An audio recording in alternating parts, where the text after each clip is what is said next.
చిలుకూరు బాలాజీ ప్రధాన అర్చకుడు రంగరాజన్ను జిల్లా ఇన్ఛార్జి ఐటీ పరిశ్రమల మరియు శాసనసభ వ్యవహారాల శాఖ మంత్రి దుద్దిల శ్రీధర్ బాబు పరామర్శించారు. ప్రభుత్వ చీఫ్ విప్ డాక్టర్ పట్నం మహేందర్ రెడ్డి, ఎమ్మెల్యే కాళ యాదయ్య, సీనియర్ కాంగ్రెస్ నాయకుడు వి హనుమంతరావులతో కలిసి మంత్రి శ్రీధర్ బాబు బాధితుడు రంగరాజన్ను కలిసి ఆరోగ్య పరిస్థితిని ఆరా తీసి దాడి ఘటన గురించి అడిగి తెలుసుకున్నారు. ఈ సందర్భంగా మాట్లాడుతూ దేవుని పేరు, రాముని పేరు మీద దాడులు చేయడం దురదృష్టకరమని, దాడిని తీవ్రంగా ఖండిస్తున్నారు. నిందితులను ప్రభుత్వం కఠినంగా శిక్షిస్తుందని, చిలుకూరు బాలాజీ దేవాలయం వద్ద భద్రత పెంచమని ఆదేశిస్తున్నామన్నారు.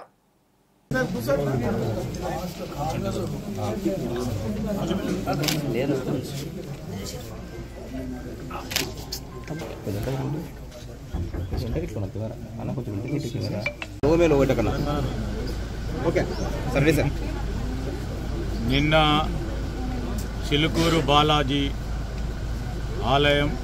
ఆలయానికి సంబంధించిన ప్రధాన అర్చకుడు సౌందర్య రాజన్ వారిపై జరిగిన దాడిని, సౌందర్య రంగరాజన్ గారి పైన జరిగిన దాడిని ప్రభుత్వం తీవ్రంగా ఖండిస్తూ ఉంది.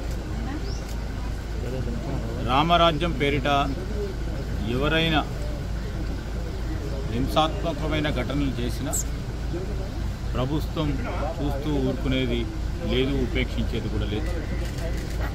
ఈరోజు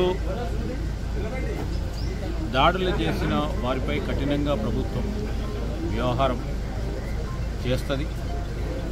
నిన్న కూడా జరిగిన సంఘటనకు సంబంధించిన సమాచారాన్ని పూర్తి స్థాయిలో ఒక పక్షాన వెంటనే ఆ నిందితులను అరెస్ట్ చేస్తూ స్థానిక పోలీసు యంత్రాంగం